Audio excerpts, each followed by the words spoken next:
This was a very strange legislative session for a lot of reasons.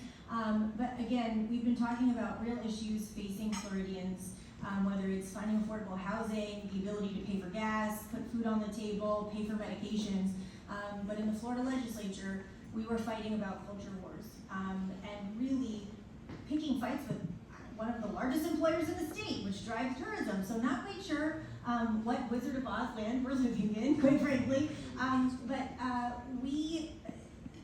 It was a very tough session, from parental choice or don't say gay to banning abortions after 15 weeks with no exemption for rape, incest, or human trafficking, to the Stop Woke Act, immigration bills, a draconian elections bill, to continue to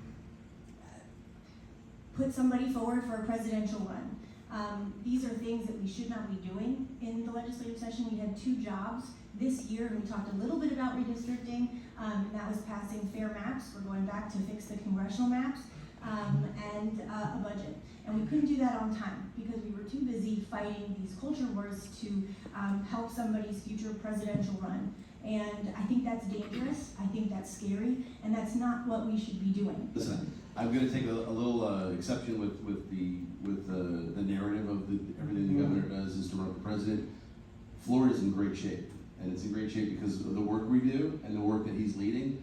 I do wish some of the narrative or some of the conversation would be strictly on policy and governing and less on what the rest of the world thinks. That said, I want to talk to you real briefly, and thanks for the question, Dan. I want to talk just briefly about perception versus reality. Perception is all we talked about were social issues.